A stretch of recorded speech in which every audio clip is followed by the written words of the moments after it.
Okay, hi everybody.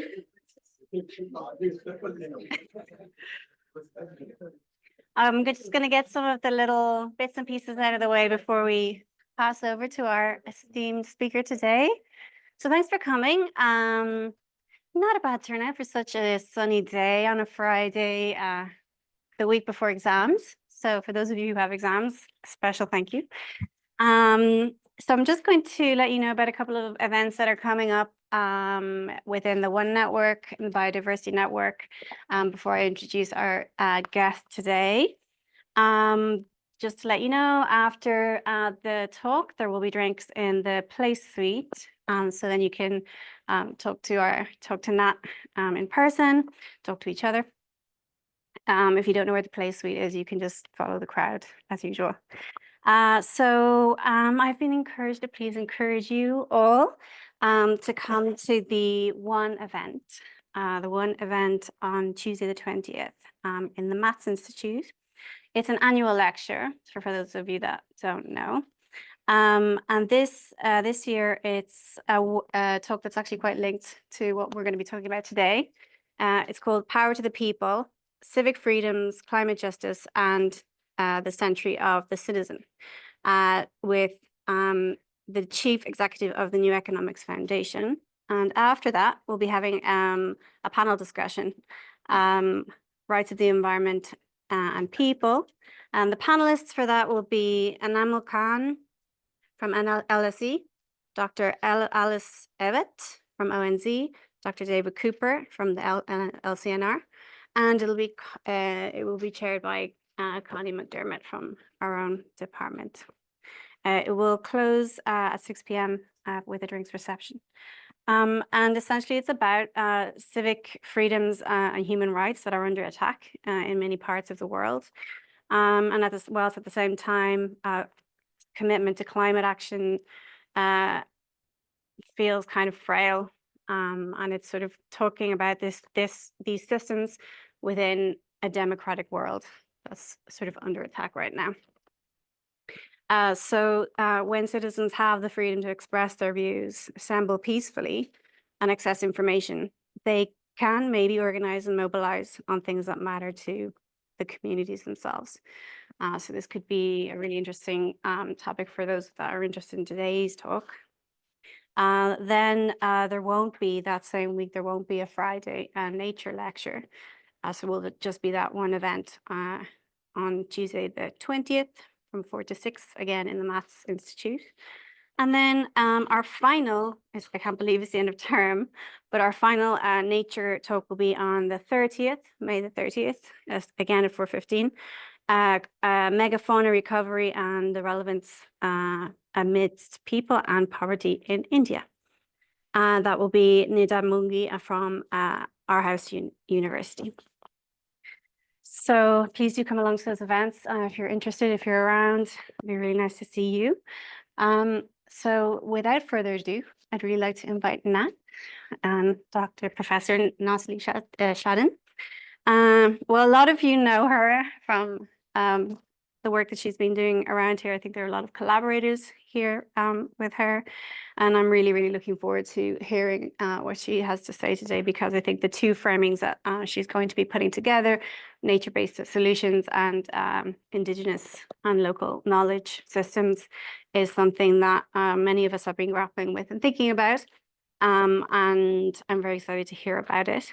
Nat has a biography that is just too long and too impressive to even try to summarize. So I'll just give the summary that we decided on for today. So as you probably know, she's a professor of biodiversity and the founding director of the Nature-Based Solutions Initiative in departments of biology and geography, Smith School and Enterprise for the Environment. And the University of Oxford. She's also a director of the Agile Initiative, member of the leadership team of the Leverhulme Centre for Nature Recovery here, and is a senior research fellow at Wadham College. She founded the Oxford University social venture, Nature-Based Insights Ltd. And Well, she's a trained evolutionary ecologist at Cambridge University and has over 25 years of experience in a range of ecosystems across the globe. But she has an incredible amount of experience also in mentorship, leadership, talking about really important concepts and bringing them together with relation to what's going on the ground. And what she's trying to do now is bring this really big concept of nature-based solutions together with some of the things that we're thinking about in terms of local knowledge and local communities. So Nat, thank you for coming, and please do get started.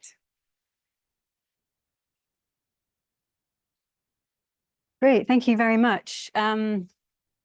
It's great to be here and great to be speaking as part of this extraordinary seminar series. There's just been so many amazing talks in this room, and I've learned such a lot. And actually, some of the things I'm picking up on, some topics that I'm picking up on, definitely build on what I've learned in others by brilliant colleagues. Just to say, there's a slight echo as I'm speaking, which is a little bit distracting. Do you know is there something we need to turn off here, perhaps? Just otherwise, it's going to be a little bit tricky. Is it that one? Apologies. If you know what it's like when you can hear your own voice in your ear, it's impossible, yes, to speak. Okay, you hear it? Is it this? Do we need to turn this off, perhaps? I could hear it when I was speaking. Yeah. Okay, I think that's good. Yeah, good. You can still hear me? Yeah, hopefully everyone can hear me online as well. Up. I'm sure someone will let us know if they can't hear online. Okay, all right. We have IT coming back. I don't know. Okay, thanks. So yeah, so I'm a professor of biodiversity, and as was said, I by training I'm an ecologist, a behavioral ecologist. I had the great honor and privilege of spending nearly 20 years working in rainforests around the world, particularly the rainforests of the Andes and the Amazon. Studying, the origins and maintenance of biodiversity, trying to understand why it is that our rainforests, particularly in South America, are so extraordinarily diverse. What ecological and evolutionary processes together? Are you okay? What processes together can explain why the forests are so diverse? And I learned a great deal from those experiences, but inevitably, my fascination for the origins of life, my fascination for understanding biodiversity was eclipsed by my deep, deep concern for how we might protect biodiversity as an issue of ecological justice, as an issue of planetary stability, and really just out of care for the human and for the more than human world. And so I decided to take a sabbatical with the amazing development organization, IIED, which many of you might know, the International Institute for Environment and Development, which is in London. And I took a sabbatical, and I made lots of discoveries while I was there. It was an extraordinary year. But one key discovery was that, which sounds incredibly naive to say it now, but at the time, this discovery that all this rich understanding that we had about biodiversity, about what healthy, flourishing ecosystems look like and how they came to be, wasn't informing climate and development policy in any meaningful way. In other words, big decisions were being made about our lives and the future of our children and our grandchildren that wasn't being informed by ecologists. It wasn't being nourished in that way. And there was almost no nature, no real wild nature, healthy nature in climate change adaptation and mitigation policy at that time. This is about 10 years ago. The second discovery was the discovery that I had of the term nature-based solutions. It was a term that was mentioned to me by my wonderful mentor, the extraordinary and sadly late Dame Georgina Mace, who talked to me about this term nature-based solutions. And it was a very niche term. It had been coined by the World Bank back in 2008. It was sort of picked up by the IUCN and had become quite a major pillar of their work. But it was still quite a niche term just in sort of conservation circles. And it felt at the time that this term had extraordinary potential for trying to unite action across the development community with the conservation community and the climate community. And I felt this might have the power to try and unite these communities underneath a single framework, and it might galvanize action. So I returned from my sabbatical and set up the Nature-Based Solutions Initiative. Now, Now, here we are now. This is a picture of the team taken outside the Natural History Museum just down the road here in Oxford during our summer conference on nature-based solutions, the theme of which was growing positive change, and a major theme of which was how we might bring together traditional knowledge with ecological science. We're a very interdisciplinary team. We work in various parts of the world. We do field work, we do regional and global analyses, we're modelers, we're ecologists, we have a mathematician in the team, social scientists, very, very interdisciplinary. But we're all united by this common mission to try and enhance understanding and implementations of nature-based solutions that support thriving human and ecological communities. And the crucial bit, nurture an economy that enhances, that supports the web of life. Now, when we set up the Nature-Based Solutions Initiative, we very much sort of, our mission just was captured in the first part of this sentence. More recently, we're pivoting, and our work's pivoting to really trying to address a more fundamental issue of how we transform how nature-based solutions are designed, governed, financed, stewarded in a way that can help transform the economy to one that nurtures rather than unravels the web of life. And that's kind of how this talk is organized as well. And I want to unpack all of this in the next 40 minutes or so. So the thesis of this seminar is as follows. The thesis is that many ecological principles, so many principles that have been derived through experimentation and observation in the field of Western ecology, align with the values that emerge from an ecocentric worldview or a kin-centric worldview that is often central to Indigenous and local knowledge systems. Can I help? Can people hear online? They can. They can, okay. Okay, good. Okay, great. So these principles align. And when these principles are applied to the implementation of nature-based solutions, and not just to the implementation, but the leadership of them, the governance of them, the finance of them, design of them, the monitoring and evaluation of them, when they are applied to nature-based solutions, they can be truly transformative. And this turns nature-based solutions into pathways away from isolated short-term projects to pathways to system change. And they have the potential to transform mindsets and societies as much as they do to transform landscapes. So that's the thesis that I want to explore today. So in the first part of the seminar, I want to sort of talk about the promise of nature-based solutions, but also the evidence that we have on the need for transformation. In the second part, I want to talk about the link between transforming nature-based solutions and transforming societies and how different knowledge systems come to bear on that. And then I want to end with what I see as an emerging research agenda and something of a call to action to ecologists.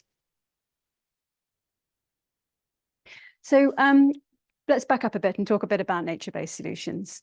So a really important thing happened in 2022, and that is UNEA, United Nations Environment Assembly, agreed on a definition of nature-based solutions. This took a long time. I don't know whether any of you in the room were involved in this process, but there was a lot of word wrangling. It took days and days and days, and we've ended up with a very large, rather cumbersome, all-encompassing, very inclusive definition of nature-based solutions, which is on the slide. I'm not going to read out, but it encompasses diversities of ecosystems, diversities in terms of economic as well as environmental, societal well-being, as well as ecological outcomes.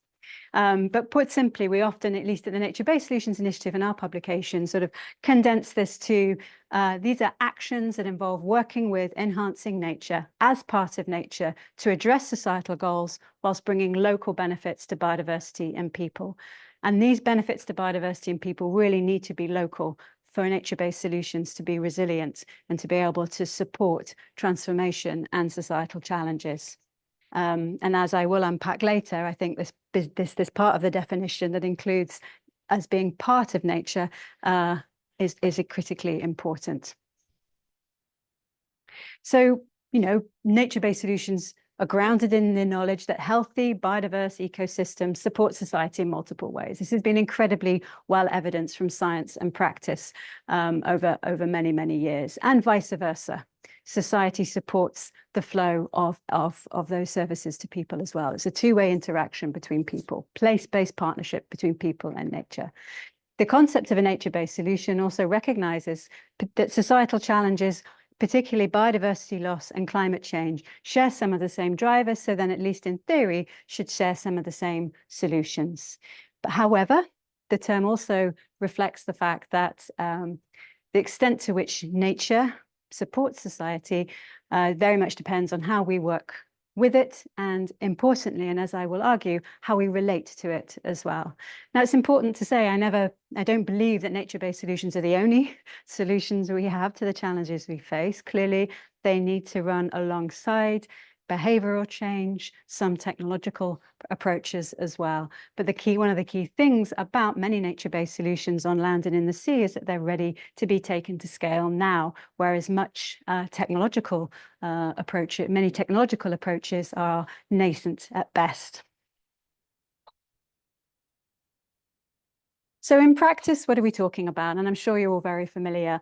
In the agricultural landscapes, we're talking about permaculture, polyculture, agroforestry, silver pasture, those types of more regenerative, agrobiodiverse forms of agriculture, which there is now growing evidence and many new meta-analyses recently published showing the multiple benefits that those types of practices can bring in terms of increasing carbon sequestration, securing yields in drier and more variable climates, supporting diverse livelihoods and reducing sensitivity to the impacts of climate change, and many, many other benefits as well.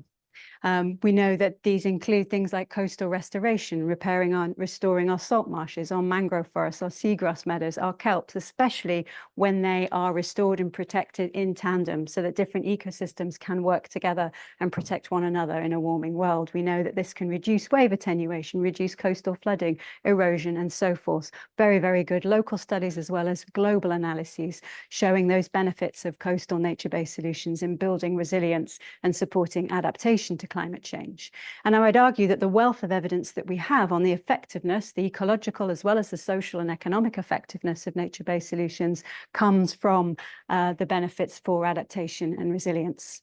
But we also know that restoring ecosystems and catchments can reduce flood risks and landslides. We know that bringing nature into our cities, whether blue infrastructure such as rivers and swamps, and green infrastructure such as allotments and city forests, green walls and so forth, gardens, they can significantly reduce temperatures during heat waves, increase the infiltration into the ground, so reduce flood risk, whilst bringing benefits in terms of physical and particularly mental health, particularly for young people. All of that is really, really very well demonstrated. So these are all examples. There are many, many more.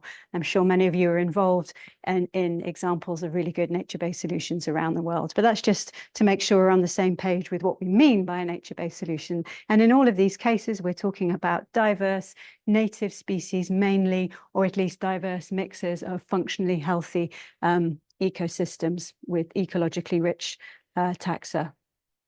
So, as I say, there's a lot of evidence. We in Nature-Based Solutions Initiative, certainly in the early years, one of the main things we focused on was evidence syntheses. As enormous numbers of studies have been published on nature-based solutions, whether defined as such or implicitly so. As I say, I think the wealth of support for the effectiveness of working with nature in the warming world comes from evidence on the extent to which nature-based solutions can reduce impacts from climate change and reduce climate hazards. We produced one of the first global systematic reviews back in 2020, reviewing the evidence internationally on the effectiveness of reducing climate hazards, providing evidence that most of those interventions also brought benefits, whether in terms of livelihoods or greenhouse gas sequestration or whatever that might be, or many of the other societal benefits were supported. More recently, we've been looking at, we did a systematic review of systematic reviews, looking at the economic benefits, in particularly the benefits for the economic recovery potential of investing in nature-based solutions, and found lots of evidence, particularly from the continent of Africa, particularly when thinking about agricultural, agroforestry, and so forth, lots of evidence that those types of interventions not only reduced economic losses because they reduced drought risk or flood risk or improved reduced erosion, but because they also provided jobs, good jobs in the economy. They had high economic recovery potential. So there's that as well. And I think much of our work at NBSA, as I say, has really been focused on adaptation, but we also have been working on the question of the role of nature-based solutions in supporting climate change mitigation. And there's some wonderful work published relatively recently conducted by Eline Sotteroni, who's in the audience, really highlighting the importance of regional models for really trying to understand the role of nature-based solutions such as halting deforestation and restoring native vegetation and helping nations meet their climate goals. And her analyses, her modeling approach showed that Brazil, obviously very, very rich in terms of its native ecosystems and the extent of forest, low historical emissions, we estimated that it could go to 80% of its net zero pledge by investing in nature-based solutions, and particularly by halting deforestation. And I think this type of work really highlights the importance of doing the regional work. We know that other parts of the world, other countries, nature-based solutions play a less significant role in climate change mitigation, and other approaches are needed alongside nature-based solutions. The work that we've done, I mean, there's a lot of focus or a lot of conflation of nature-based solutions with carbon offsetting and so forth, and I'll get onto that. There has been a massive focus on the role of nature-based solutions in helping us cool the planet. It's an extremely difficult thing to do at a global level, which is why I just highlighted the regional analyses. But there's a broad consensus among different groups that have been looking at this, that despite all the caveats and the complexities of trying to create a global estimate for the mitigation potential of scaling up nature-based solutions on Earth, there's agreement that around 10 gigatons of carbon dioxide per year of mitigation through avoided emissions, as well as increased absorption through removals, is possible, which is equivalent to around reducing peak warming by around 0.3 degrees towards the end of the century. But what this study showed, and what many other studies have been very, very clear on, and which is obviously very theoretically true as well, is that nature-based solutions are clearly not an alternative to keeping fossil fuels in the ground. 0.3 degrees of peak warming is not standalone. You don't get that unless you also do the radical decarbonisation across all parts of the economy as well. But I don't want to talk too much about this. I'm sort of just giving a little bit of an overview of sort of where we're at with some of the evidence and where the strength of the evidence is. But on the basis of this sort of evidence, there has been a lot of interest in nature-based solutions. As I'm sure you're aware, they are now embedded in the text of the UNFCCC, the Convention on Biological Diversity. They were in the text of the Kunming-Montreal Global Biodiversity Framework. Most signatories to the Paris Agreement now include nature-based solutions in their climate pledges, or at least they use those words in their climate pledges. Often they're not what we would define as a nature-based solution. There's a very strong reliance there on afforestation rather than reforestation or native generation. But the term nature-based solutions is in the nationally determined contributions. And during the period since we established the Nature-Based Solutions Initiative in 2016, 2017, there's been a huge increase in the number of scientific studies that have included the term nature-based solutions in their title or their abstracts. And that's what this graph shows here. During the same period, we've seen a huge interest in the corporate sector as well, and in the general public and civil society. The blue line here shows the increase in hits on Google. If you put the term nature-based solution into a Google engine, when I did that in 2016, there weren't very many. If you do that today, you'll probably find something of the order of 70 to 80 million hits. During this period, funding for nature, as far as we can determine, and I should caveat that these graphs on how much funding there is for nature with the fact that it's incredibly difficult to work out what we mean by that, what is meant by that, and what counts in terms of funding for nature. But these are figures from the United Nations Environment Programme, basically showing that in around 2017, 2018, there are around 50 billion US dollars of funding per year was being mobilized for nature.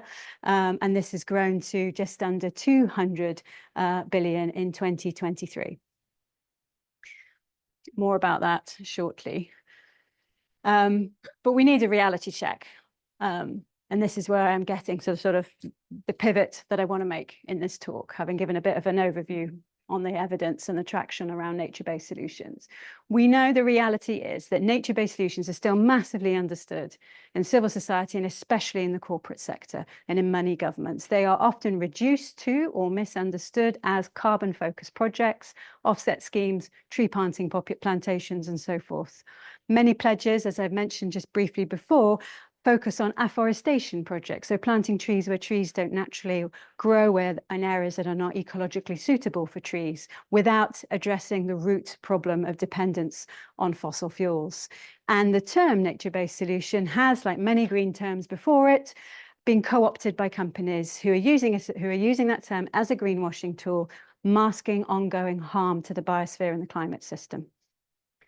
And the problem is, of course, is that when driven by markets alone, things like nature-based solutions or activities that are badged as nature-based solutions cause risk causing very serious harm to both people and ecosystems, or ecosystems and the human communities dependent upon them, which is all of us, resulting in land grabs. So lots of evidence around the world where land has been grabbed and indigenous communities have been displaced from their ancestral lands, human rights violations, biodiversity loss.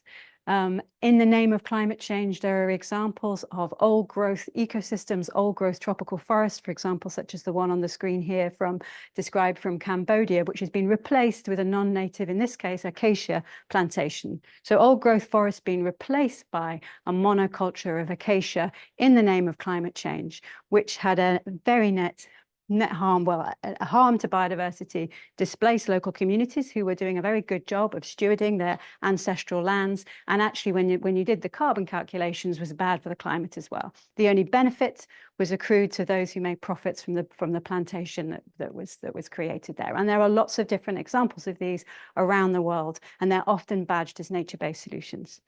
Okay, so as a result of these sort of evidence coming in from around the world of this sort of practice happening, a lot of good stuff happening as well, and lots of projects that have been labeled as nature-based solutions doing really good things for communities and biodiversity and carbon. But because there's also this happening, there is a movement, or has been a very strong movement, spearheaded by Friends of the Earth and other grassroots activist organizations, and also by many indigenous groups that want us to abandon using this term. This term is not being useful. It's doing more harm than good, so they say, right? So this is one possibility. We just get rid of this term. Maybe we find a new term. Maybe that'll get co-opted too. Maybe we need to think about these terms as being useful for a while, and then they get co-opted and we need to abandon them. So this is one possibility. We just abandon using this term. Another possibility is we explore the possibility that maybe terms like nature-based solutions are useful. They're kind of like a green Trojan horse. There is evidence that the nature-based solutions have helped get nature a place at the decision-making table. That people talk about nature-based solutions in the treasuries of governments of the world, or they did until quite recently, right? And it feels like once it's in there, then it's up to us as scientists, as members of civil society, as communities, as activists, whoever we are, to say, okay, that's great that you want to invest in nature-based solutions. Do you realize that that means community-led, respectful, respecting local rights, respecting local communities, protecting biodiversity, monitoring and evaluating, doing things right, So maybe there's an opportunity there to, if we really are very clear and we hold the line on what good looks like when it comes to nature-based solutions, perhaps there's an opportunity there, and we shouldn't be in too much of a hurry to abandon the term. So there's the IUCN global standard for nature-based solutions, which has been iterated and approved over time. There are the nature-based solutions guidelines. There are, opportunities to hold governments and businesses to account, to demand social and environmental justice, to try and prevent greenwashing, to make sure that those organizations, those financial institutions that are investing in nature-based solutions are also doing everything they possibly can to decarbonize all parts of their operations. And there's lots of amazing work going on in this space to try and do just that.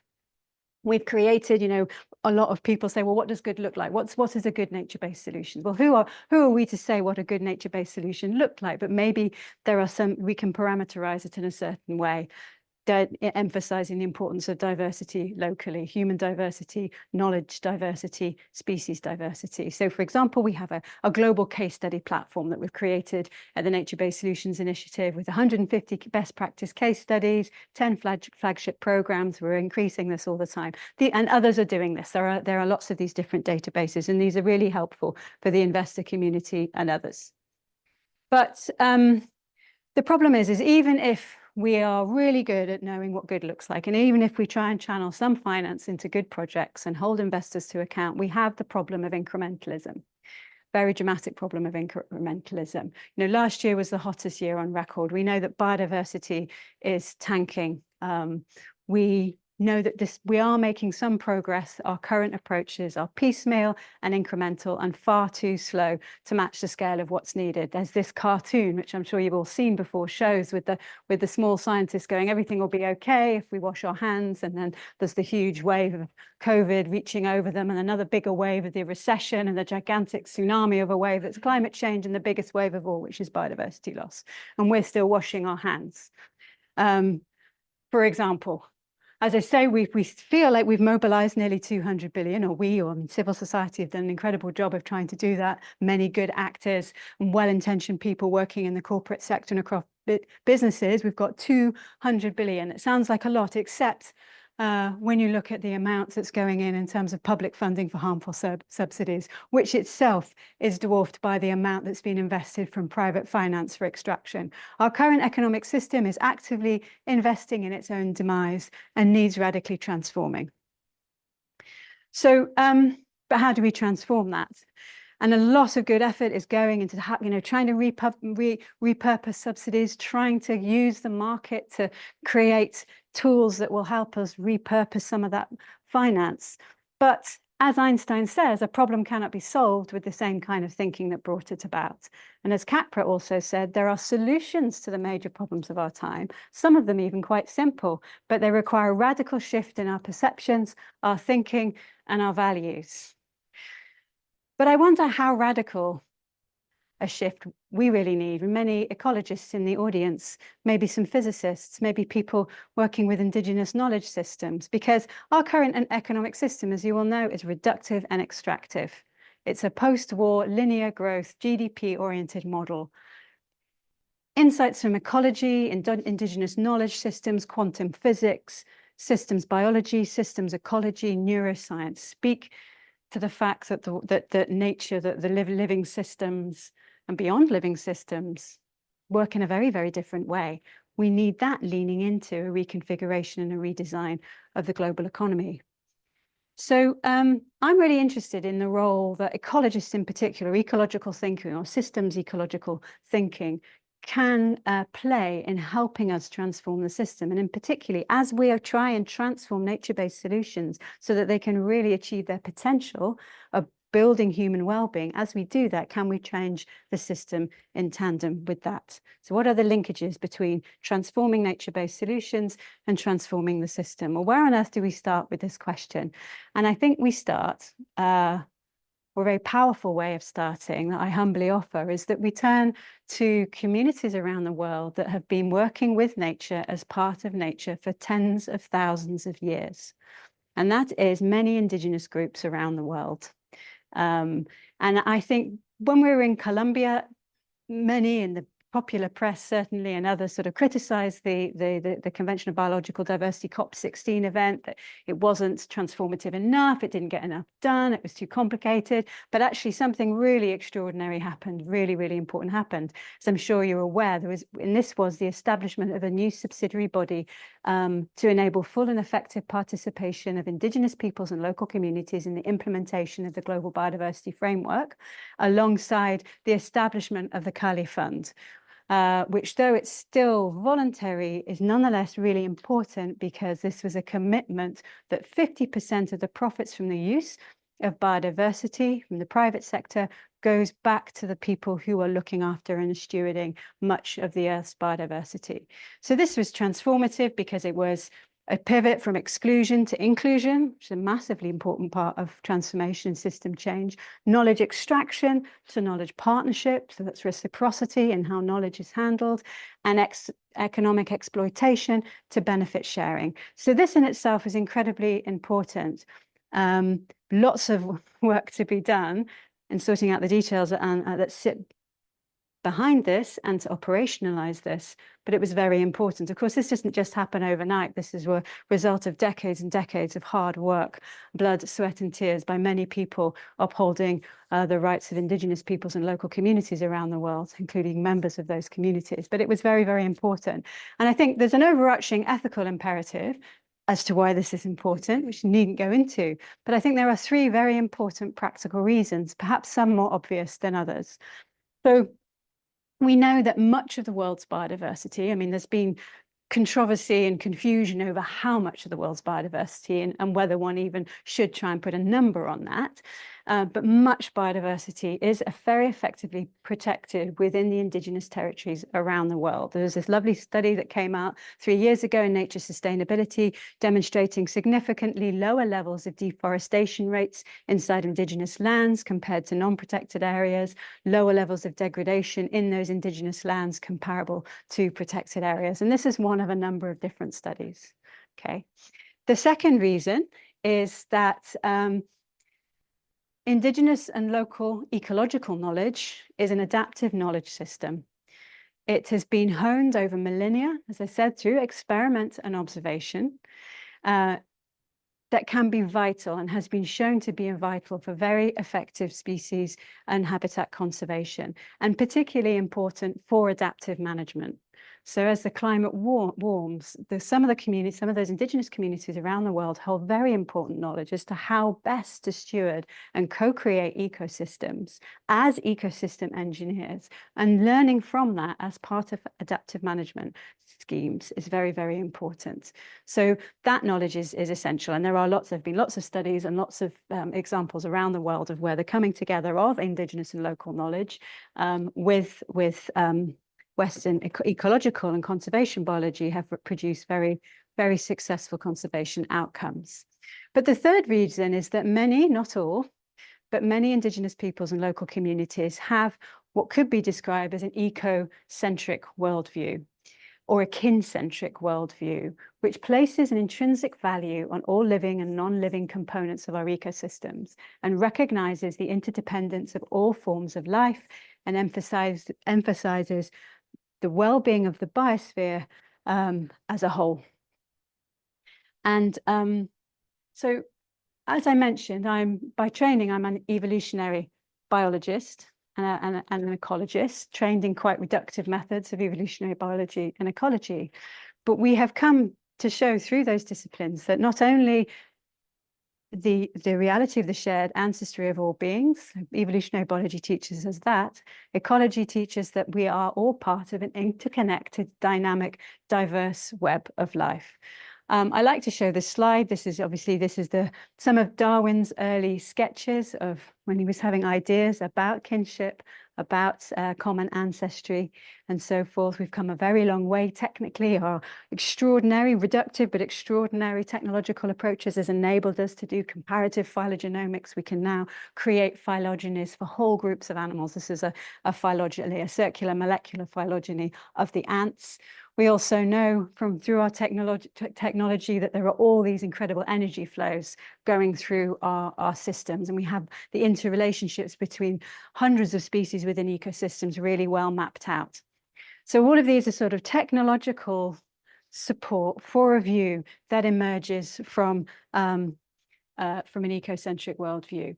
So but according to the ecocentric worldview, people are viewed not as pests, not as conquerors of nature, but as stewards or co-creators. People don't manage resources, they look after their relatives.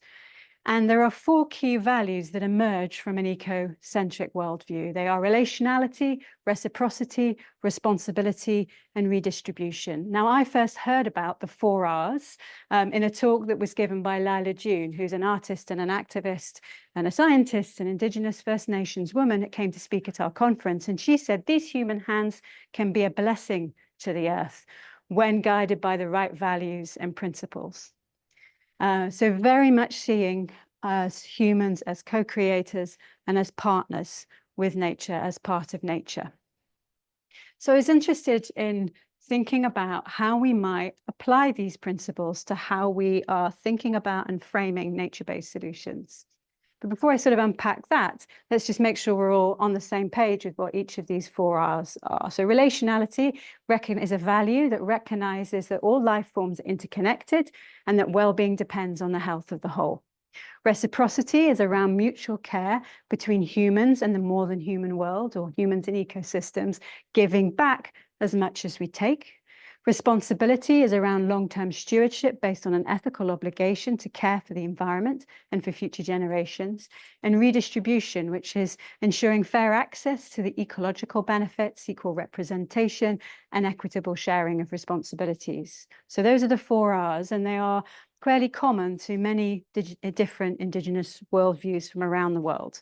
So this doesn't just emerge from one, but there are these commonalities, these 4 Rs. There are other Rs, respect, for example, reverence, other. It turns out there's lots of R words which are very powerful in this. And interestingly, there is overlap between those 4 principles and actually the guiding principles for transformative change that the IPBES report that was published earlier in this year on transformative change highlighted. So that highlighted the importance of pluralism and inclusion, respectful and reciprocal human-nation relations, adaptive learning and action, equity and justice. So much synergy there between what emerged through the TCA and what emerges when we think about those values.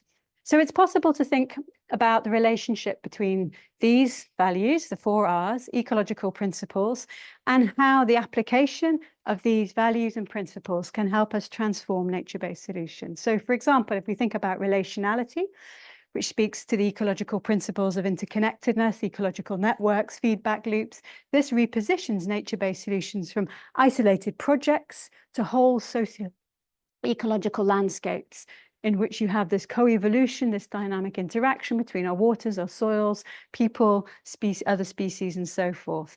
And this speaks to the need for designing and monitoring in such a way that includes biocultural indicators alongside ecological metrics. And there are lots of examples. I'm not going to go through all of them, but there's for example, the Tsaro ancestral forest restoration in Taiwan here. Once land tenure is returned in that area, those peoples revived patch mosaic forestry, for example, which restored some of the old growth structure, protected the headwaters, and renewed cultural harvests. We can apply reciprocity, which relates to the ecological principles of mutualism, resource sharing, nutrient cycles. And this moves nature-based solutions away from one-way extraction, so like a carbon credit scheme, for example, to much more regenerative actions that return the gifts to ecosystems and communities, circular agroecological methods, for example, enrichment, planting, and so forth. Responsibility speaks to the principles, ecological principles of resilience, succession dynamics, adaptive management. Redistribution speaks to energy flow, keystone species, trophic cascade. So there's some nice synergies here showing that, showing that overlap. So this isn't about favoring one type of knowledge system or another. It's about seeing synergy and seeing complementarity between them. So there's some beautiful examples from all over the world of this. One of them is sort of an example of responsibility in action that I wanted to highlight was Inuit-led Arctic species conservation. So Inuit communities, as you all know, have long practiced very responsible stewardship of species that they really have very strong relationships with and really depend upon for food and for cultural identity. And they see themselves as guardians of Arctic ecosystems, guided by cultural obligations to care for all the species they depend on. And that responsibility is embedded in cultural laws and has been passed through oral histories. And now the situation with many of these communities is that there is co-management of species conservation programs. There's the combination of satellite monitoring, scientific tracking data with indigenous and local knowledge, such as information about ice conditions, migration patterns, and animal behavior that has been observed over generations and passed down orally. And all of this is ensuring that that adaptive management is ecologically informed and culturally appropriate. Another beautiful example, this time of redistribution in action, is an example from New Zealand, where the Wanganui River was granted legal personhood in 2017. So the Rights for Nature movement is really, really strong now in the world and is gathering momentum, and natural entities, rivers, mountains, and so forth, are increasingly being granted legal personhood status.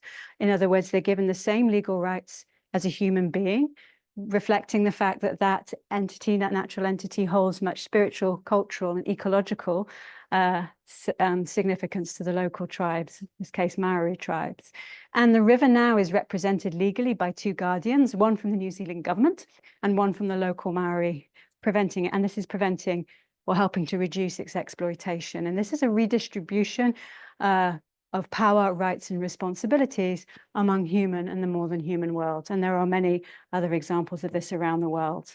So the key insights I'm wanting to share is that, ecological science provides, you'll know that it provides really interesting and important information about feedback loops, landscape processes, energy flows, adaptive management. And that's really helpful if we want to design effective nature-based solutions. But that isn't even really happening out in the world. So even like basic ecology, fundamental ecology isn't informing the design of nature-based solutions yet, but needs to.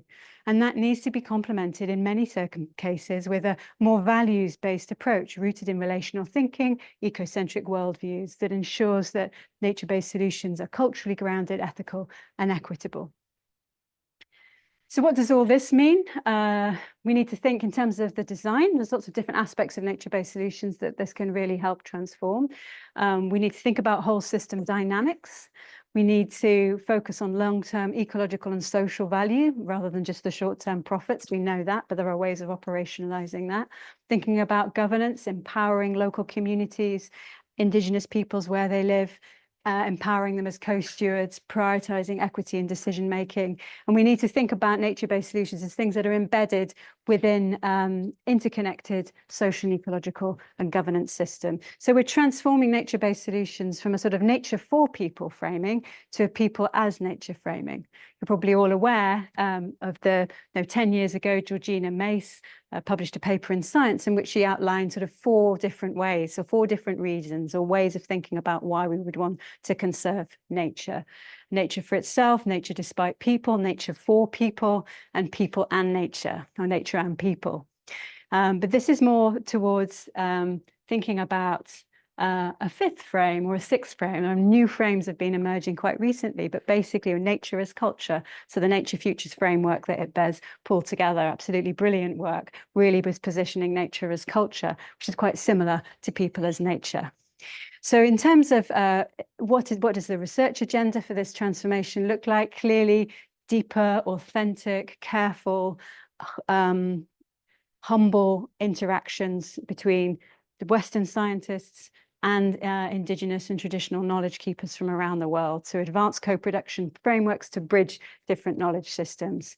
And it's often more about bridging knowledge systems and integrating knowledge systems, but ensuring that a diversity of knowledge systems are brought to bear in how interventions within the natural world for its restoration are designed and implemented. Clearly, and many of you are working or are linked to people working in the need for holistic metrics for biodiversity, biocultural indicators, ones that speak to relational health. And clearly we need to improve and deepen our study of the pathways that we need to tread in order to scale nature-based solutions while maintaining the complexity, diversity, and hence resilience of ecosystems, as well as social justice. In terms of ecologists, because I keep saying how important I think ecologists are, we really need to, as a community, really lean in to to policy much more than we are. And I know some of you, I think we've got Sandra in the front row here as an ecologist, massively leaning into this space, but I think there needs to be more, because I think our insights into, or the insights of both traditional and Western ecologists, insights into what makes a healthy ecosystem, that knowledge can really help us understand how to reconfigure our economy. You know, understanding of resilience and complexity that needs to be informing how we design national and global frameworks, ensuring the join up in that policy among the different frameworks. For example, we need to be applying ecosystem principles to design regenerative economies. We need an economy that works like a rainforest with lots of growth, but growth that is generally sustainable or has a positive impact, rather than one that sort of just props up slightly less unsustainable behaviors and systems. And I think a really, really important area of work, and one that we're really starting to embrace more and more at the Nature-Based Solutions Initiative, is studying reconnection, is really trying to address how do we address what is the crisis of separation that underpins almost all the other problems that we face. And merely if we're just focused looking at climate change and biodiversity loss and inequality, even if we try and have a more joined up approach to those, all of those things are just symptoms. And a lot of the work we're doing is putting sticking plasters on the symptoms rather than looking at the root cause.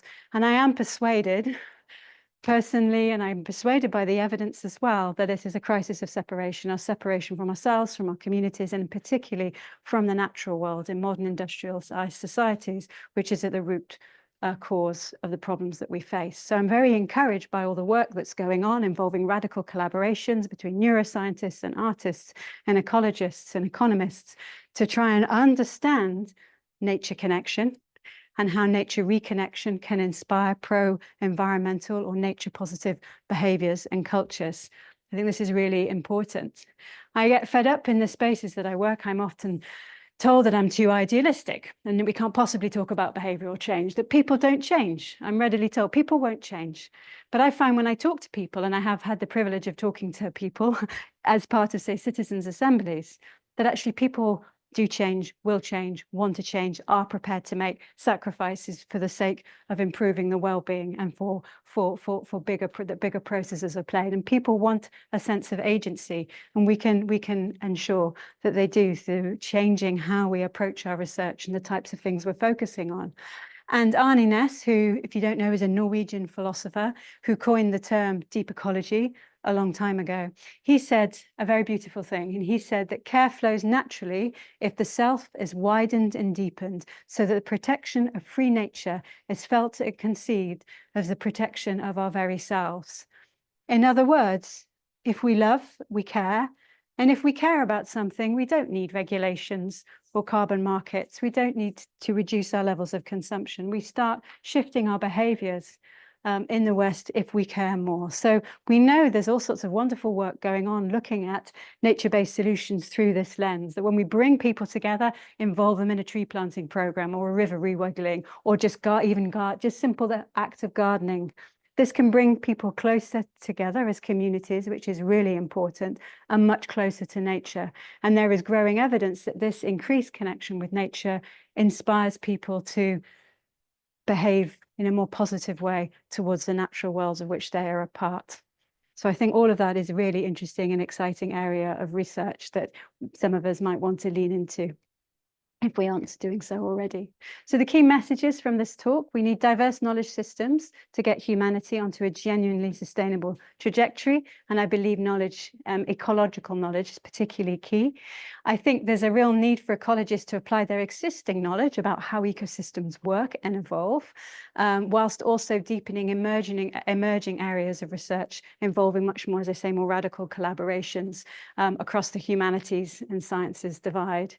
And I believe that, and I think there is growing evidence to really support this idea, that nature-based solutions can play a very important role in helping transform society if it is guided by the values that emerge from an ecocentric or kincentric worldview, that expand nature-based solutions from being way more than instrumental, reductive, materialistic, towards being relational, regenerative, and equitable. So with that, just like to thank my amazing team, And I would also particularly like to thank all the incredible Indigenous people who came to Oxford last summer at the summer solstice and brought their knowledge and their time to us, and really helped me and many of others, the rest of us who were there, to really think through much more deeply, in a much more sort of authentic way, our own relationship with nature, our relationship with the world, and what kind of world we want our children to inherit. And I will leave it there. So thank you very much for your time today as well.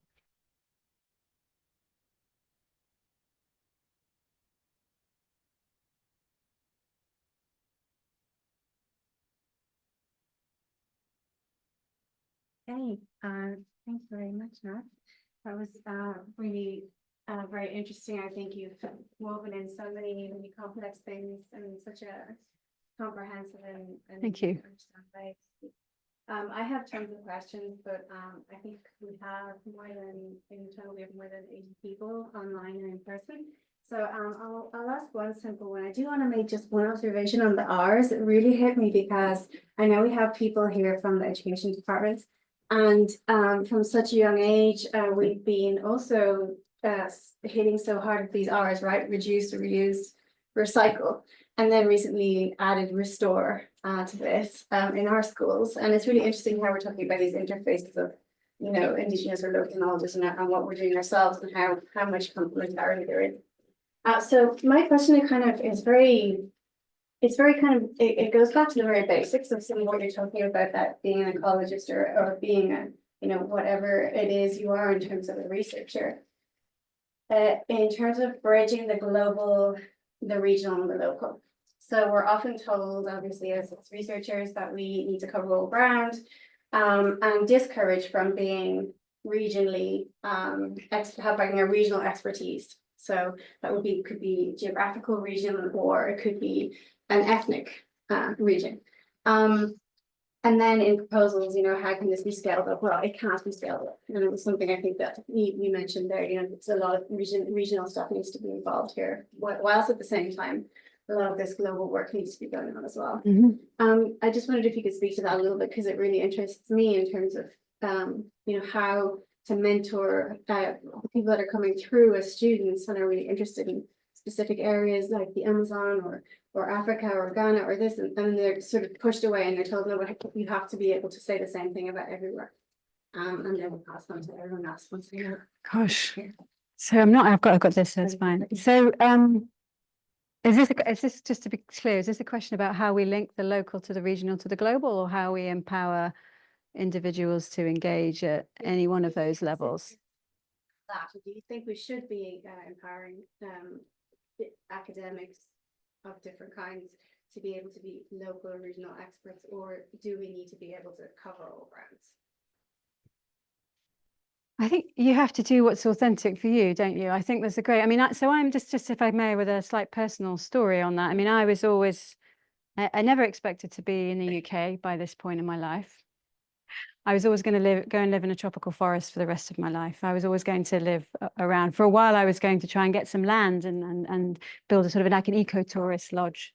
And it was always I would never thought about my own place at all. England was boring. There was no biodiversity there. It had all been lost. What was the point? It was this tiny island in the North Atlantic. Couldn't feel any emotional link to my land, right? To England. It was always somewhere else. And a big thing that's happened to me and to many people actually that I'm interacting with has just been a real sort of a pivot towards where we are now, because the only place that exists is now. And what we do here, so from a practical, so from a policy perspective, it's incredibly, extraordinarily, the UK still has some influence in global platforms, right? And so it's really important, imperative to actually try and get our own house in order. For sort of speaking policy language, it's like, no, we really do need to try and get something to work in the UK if we are to have any to be taken seriously in international negotiations. If we're telling other countries that they need to look after nature, we need to get our own nature. And so there's a sort of a practical, kind of quite simple sort of reason why we need to do that. I think that's really, really powerful. But I just think in terms of our own reconnection as well, there's something about, there's this phrase, dig where you stand, be where you are now, and create you know, create goodness around where you are. So reconnect with your land. And we, in this part of the world, in Northern Europe and other parts of the world, we had that connection with land, connection with our ancestral knowledge, connection with our traditional wisdom, or connection with our ethnobotany, plant medicine, all of that. That was all removed through various processes that happened over hundreds of years. And we have this very reductive society, which when we've lost a lot of that practice and a lot of that knowledge, and it's very disorienting and doesn't really give us much, you know, it doesn't empower us very much. And there is something to be said for really trying to reconnect with some of that, to give us a bit more authenticity, as I say, in international negotiations, but it's also as part of reconnecting. And so I think, yes, we can, it's really important to understand how what we do here has ripple effects around the world, and understand that it's all really connected, and what we eat here and all our foods and our supply chains and so forth, to understand that there's that link. But I think there's a great deal of value to really try and understand where we are and be here now and do good things in your community. I think all of this stuff ripples up if the space where you are and the way you are personally and practically is nourished. No idea whether I answered your question. Something in that space, yeah.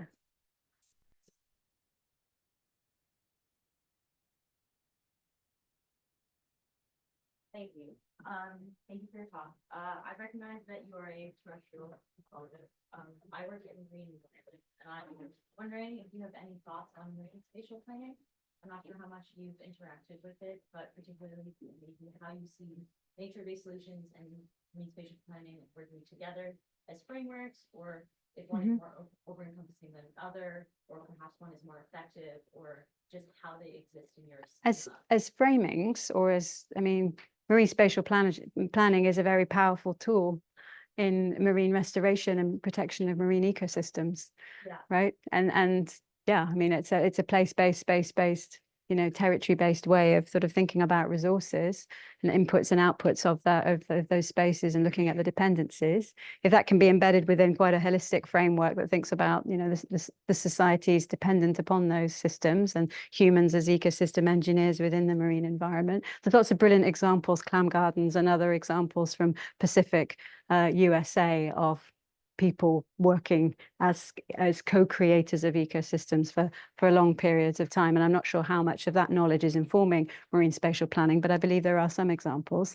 I mean, nature-based solutions is a sort of overarching framework that in its very essence is an attempt to try and ensure that when we make interventions in the natural world, we're thinking about the holistic benefits, the long-term benefits and costs of doing that, rather than thinking about this is good because it'll improve fish stocks for commercial available fisheries. It's also thinking about, well, what about the livelihoods? What about the carbon sequestration? What about the resilience that those ecosystems also confer on the coastline?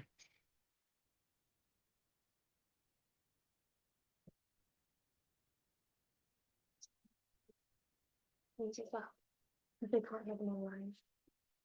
They can't hear me through here. Okay. Thank you for a very inspiring talk. Oh, thank you, Sandra. You embodied very, very convincingly with indigenous examples and framings, like working with nature as nature, and some very concrete examples, mostly from indigenous peoples in indigenous land. I wonder whether the principles, the 4 R's and other principles would be the same, and the embodiment would be the same or slightly different when you are talking about, you know, Western urbanites. I think the idea is that it's a way of relating to nature and our activities within it. So I think even in an urban environment, and maybe even especially as we're bringing natural systems back into the urban environment, there's a way of doing that which is more grounded and values-based. So it's more like we do it in this way, in a community-spirited way. We think holistically, we give as much as we take in all of these. We think about responsibility, who benefits. So in the urban environment, which I'm glad you mentioned, we think about redistribution and responsibility. I mean, who benefits from bringing nature back into cities? In many Western cities, wealthy people benefit because you bring nature there and instantly the house prices go up, the marginalized people move out. To bring nature back into cities in a way that we're aligned with these 4 values would be to ensure that that didn't happen. You know, to say, well, what we want is inclusion. And I think absolutely it's a way of relating to nature and a way of thinking about how we are doing things, not necessarily where we want to get to be. And I think in a rapidly warming world, we need that values aligned approach more than ever, because we don't know what's going to happen. We just know that a lot's going to change. And so we can get wedded to particular outcomes, ecological outcomes or social outcomes, that actually 10 years into the future are no longer relevant. But if we're doing what we're doing, and each step of that journey, we're thinking about reciprocity, we're thinking about relationality, we're thinking about responsibility. And if we do that, then we'll probably, in my view, there's a likelihood that we'll get to somewhere where we need to be, but we might not know where it is. But if we're doing things in the right way, the outcome will be better. Let's not think so much about the outcome, other than perhaps to, improve well-being. I don't. Thank you, Nathalie. Sorry, we reconfigured. Thank you for the talk. Amazing. I have quite a short question, perhaps simple for you. Are there any sectors in which you see that NBS perhaps do not get along and cannot work with? Just to give an example, for instance, the oil extractive industry or the mining companies. So is there a way in which you consider 2 of them together actually working out? So it's a tricky one. We need to reduce or eliminate our dependency on fossil fuels. So there's a fundamental problem there. But in a sense, channeling investment to energy companies that are doing everything that they can to reduce humanity's dependency on fossil fuels.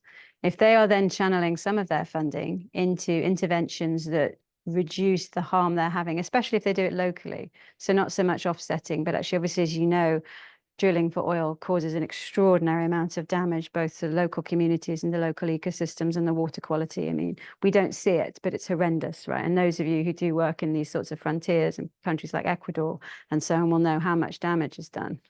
You're applying, investment in nature-based solutions to reduce or eliminate that, because a lot of that damage could be reduced and eliminated.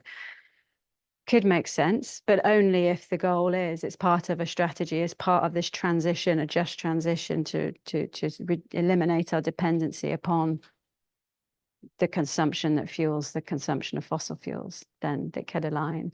And in terms of, say, mining and extractive industries, there's been quite a lot of interest in the mining industry, for example, of reforesting mining areas that have been destroyed by mining, bringing that natural forest vegetation back in, trying to bring the health back of those ecosystems. So there's all sorts of sort of practical on the ground, nature-based solutions approaches that involve local communities repairing and healing these badly degraded landscapes. So those sorts of things. But ultimately, if we think back to that figure with the massive waves and the huge disparity between, extraction and investment into things that help nature, that's the problem we've got to solve. And that is going to be, it's both a demand and supply problem. I mean, it's a little bit of a polarized debate at the moment, with some people saying, no, we just need to reduce demand, and others it's saying it's all about supply. I mean, obviously both are needed, and nature-based solutions can help with that.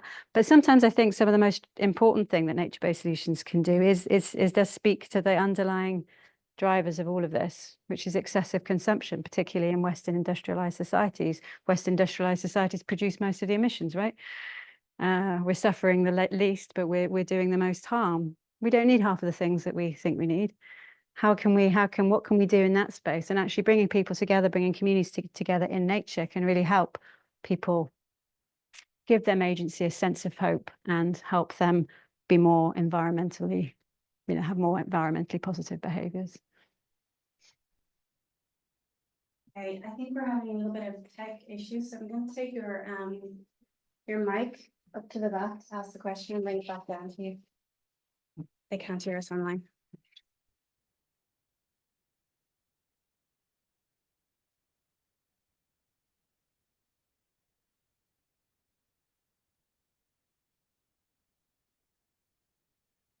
Thank you. Really interesting talk.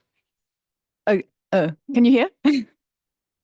So just following on from Sandra's, actually, how much research is going on in this respect in rural areas in countries like the UK? Our experience is actually that it maybe wasn't lost 100 years ago, but is being lost, is on the verge of being lost now. We've done a lot of interviews with local people in the very local area outside Oxford, and people in their 80s, for example, have really deep local knowledge of not necessarily, where the lizards used to be in the dry stone wall, where the cowslips were. And I'm just interested in whether the similar approach is from academics like yourself is happening in the UK, or whether the focus is entirely on Indigenous communities abroad.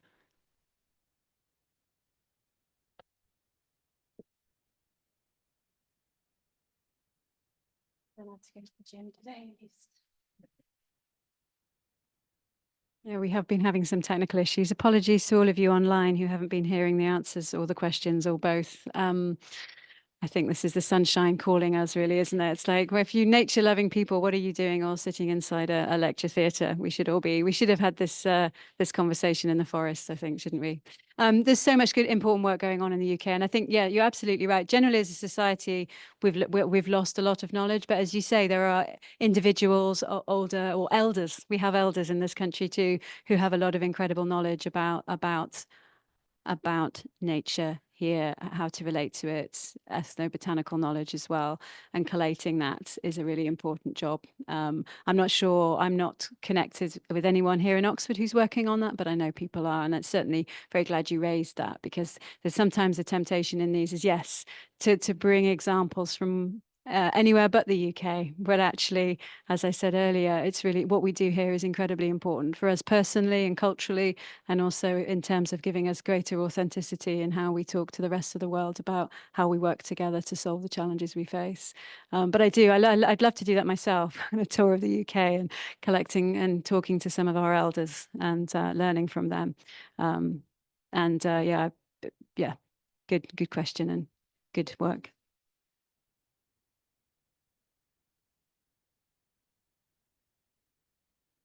Yeah. Yeah, I agree. I agree. We tend to think of ourselves as completely disconnected, but that's not true of everyone. Yeah, no, you're quite right. Thank you. Okay, I know we have a couple of people waiting, but I do have a question online. Hi, Nathalie. Thanks for pointing out our stories of hope, which is refreshing. You mentioned that ecological systems thinking is not yet widely used. What would you say is the #1 thing that food system / ecology researchers can do about it, especially given that integrating local knowledge, finding effective local interventions, and influencing local decisions takes time, which we are running out of? That's a big one. Yeah, I mean, so the meta question in there is about time, isn't it? And the need to slow down in order to speed up. You need to slow down in order to make sure that the solutions we're co-creating together are going to be solutions. And there's a lot in the environmental movement. There's a lot of panic and rabbits in headlights and people sort of rushing ahead with possible solutions before there's real evidence that they can work. I think this is particularly a problem in the sort of the technology solution space, and we need to be really, really careful. And we've got so much to learn by sitting down and working with those communities within our food chain systems. You said, oh, it'll take time, but it's possibly more a cost-effective thing to do ultimately, to actually, do that place-based research in order to best understand sort of which species we can plant. We're just thinking about agroforestry. So there's lots of really interesting work going on in agroforestry, several recent meta-analyses really speaking to the importance of doing more agroforestry, especially when planting trees among crops and crops among trees, when those trees are native species or climate resilient native species, and when the crops are diverse. But actually what works where is very, very place-based. So it's really important to do that. But at the same time, I guess, again, it's always finding the middle ground in a sense that we do need sort of top-down high-tech science to be able to better understand what possible future ecosystems might have to withstand, what agroforestry systems might need, what species they might need to include if they are to be resilient and productive. So again, it all boils down to this coming together and making space for, you know, drawing on both the science and that local knowledge. But certainly when it comes to food systems, what grows where is, you know, there's been too much top-down imposition of crops that are not going to withstand any possible future combination of climate extremes. And the good work that's been done looking at that is, you know, very, very important. Okay, thank you. I know we have lots more questions, but we're running out of time. Professor Seddon will be at the drinks afterwards for a little while, so please come along, the people that are in the room. But there have been two super enthusiastic people, so we'll just have two more questions, and then we'll head over for the drinks. Thank you very much, Professor, for your fascinating sharing. And I wonder, would you like to share more your insights about the how to integrate the sciences and the humanities with nature positive cultures, and one day their ideologies might be conflicts with the different ethical morality or the economic political priorities. Thank you.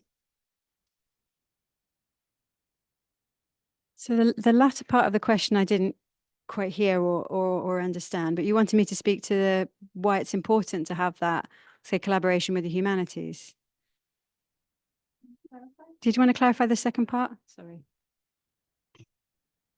Like maybe the business school or the economists, they might prioritize some modeling for the economic outcome, but while the environment school, they may prioritize maybe the nature benefits, while education might be prioritized the morality or the ethical philosophies.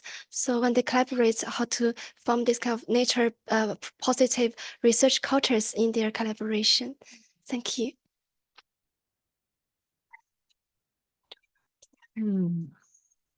So I think it's a really good question. Yeah, about how do we balance these things? I mean, we need there are so many different ways to approach the challenges that we face, and I think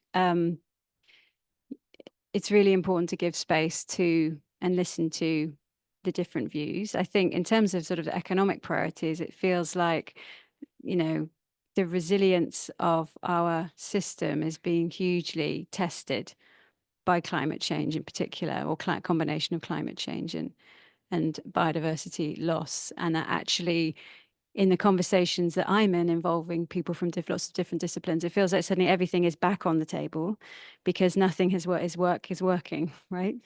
And so I'm finding that there's actually more openness to thinking a bit more radically about how can we, for example, use art to inspire care for nature. You know, art gives permission to feel, and where there's feelings, then things start to happen, right, in terms of motivating. And we've got this problem at the moment with pessimism around what's going on with the geopolitics leading to paralysis. People have lost their sense of agency, especially young people. I mean, there's a huge debate on this, which we're not going to get into now. And some people saying there's a problem with being more hopeful. But in my experiences, hope tends to be a little bit more of a motivator, or can be a very strong motivator. And art can really help with that, can help motivate. So that's your sort of answer to that question, I think. But in terms of, just making space for diverse views and understanding that, you know, and that's what's been really powerful about these citizens' assemblies, was that they give an opportunity for that. And actually, when people are informed and when they are listening to one another, amazing acts of creativity tend to emerge and areas of consensus tend to be found. So I'm very hopeful that there's the growing movement around citizens' assemblies, which helps bring diverse views to the table and provides a method for them being listened to, as a really important thing to focus on and encourage. Okay.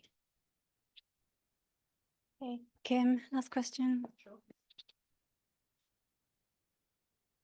Thanks, Nathalie. I just wanted to make a quick comment from my observation. So I spend a lot of time talking to teachers who take kids outdoors and do various types of nature education with them.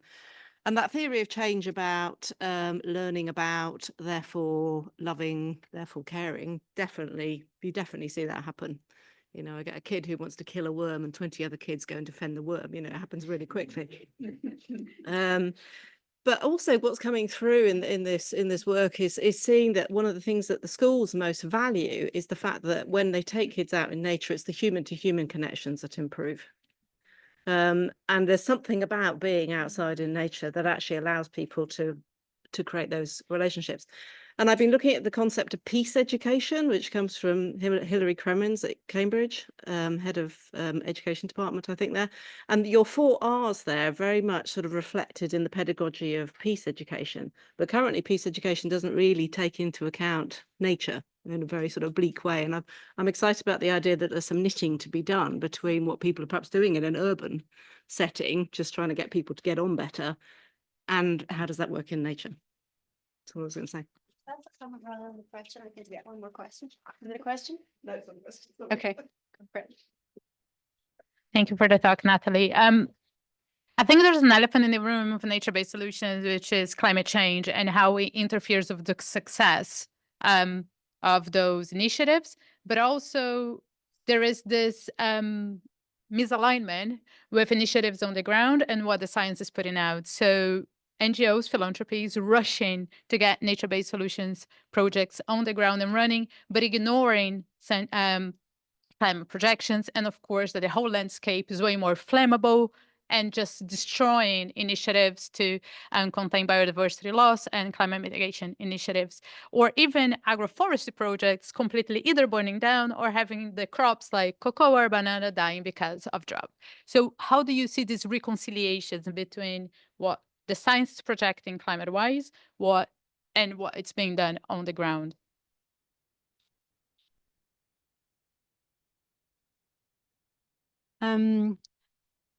So the key is adaptive management, isn't it? And encouraging, and I do speak a lot about this actually, just in encouraging an experimental approach to nature-based, to the implementation of nature-based solutions, not just an experimental approach, but also an approach to where you've got monitoring and evaluating embedded in it as well. So that, you know, lots of investment might go into projects that don't work, but we just need, and that's okay. It needs to be okay because we don't know what's coming. And we need these multifunctional landscapes, I think. And as long as we've learned from why things have failed, that the tragedy is when we make mistakes and then we don't know why, and then we make them again and again. So I think, but trying to win that argument in the corporate space is quite challenging. Although there are some actors in the private sector who recognise the importance of experiments and are prepared to invest in experiments. But it's a different type of investment that requires a longer term horizon. And it's okay for its return on investment to be, say, biodiversity, and for that investment to be, you know, bear fruit in 20 years' time. So it's about how do we find those sort of, you know, blended finance mechanisms and other financial instruments that can accommodate experiment, and how can we as scientists sort of help to design landscapes and interventions, working with local communities and drawing on their already existing knowledge about what good adaptive management looks like. So that's the key thing. Rushing in without a design, an experimental design, and no framework for measuring the outcome is the big problem, not the failure in of itself. Could be very instructive.